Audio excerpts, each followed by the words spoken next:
محترمو عزتمنو په کاروبار کې برکت څنګه راځي، پیسې څنګه ډیرې شي؟ حضرت عبدالرحمن بن عوف رضی الله تعالی عنه دا هغه صحابي و چې په ټولو صحابو کې مالدار و.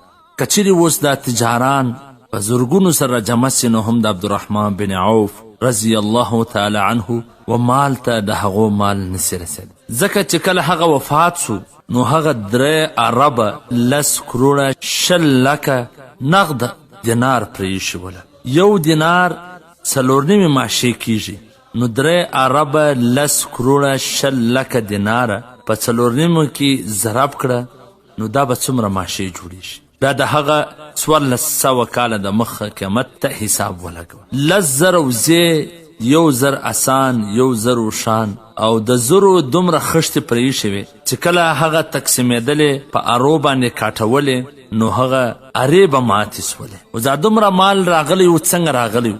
حضرت عبدالرحمن بن عوف رضی الله تعالی عنه فرمایي چې زما د تجارت 3 اصوله وه. دا 3 اصوله په ذهن کې هر تجار کښېږدي او عملي هذا هو قدره الله على الظالم والمظلوم له الله على الظالم.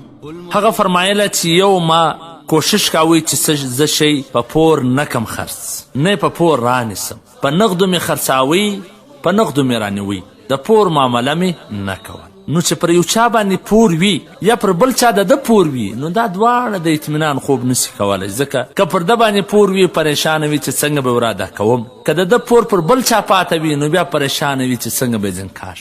نو هغه کوشش دا و چې د پور د معاملې څخه ځان وساتي. دویم اصول دا و چې کله مې هم سودا د یو ریټ د زیاتوالي دپاره نه ده ایښې چې ته نن مه خرڅوه سبا به بیا ډېرې وګټي، په دا وجه ما مال نه دی پرېښي، بس چې هر څو به ګټلې ما به خرڅاوي. دریم دا چې کله به هم زما په سودا کې یو عیب و، ګراک به رالی، ما به هغه ته ویله چې وروره په دې کې دغه کمی دغه عیب ستا د آخې او که ناخې. هغه نوکس به مې ورښوي، ورته وبه مې ویل چې ستا خوښه ده، ریټ یې راکم که، قیمت یې راکم که، وایه.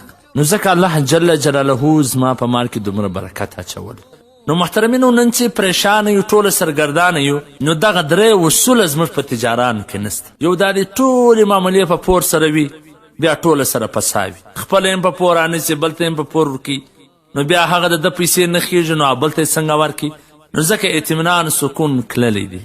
دویم دا چې هر یو خپل سټورونه ورته جوړ کړي دي، مالونه پکې جمع کړي دي، ته وده ګرام بسي، ته وده ګرام بسي، اخر هغه لاندې راسي، بیا ټول مال په تاوان کې ولاړ سي.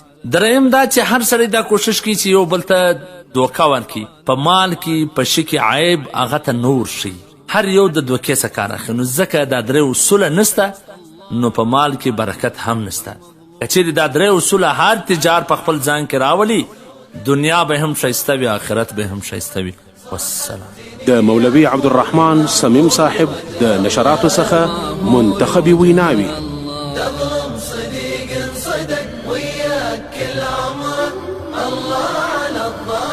والمظلوم له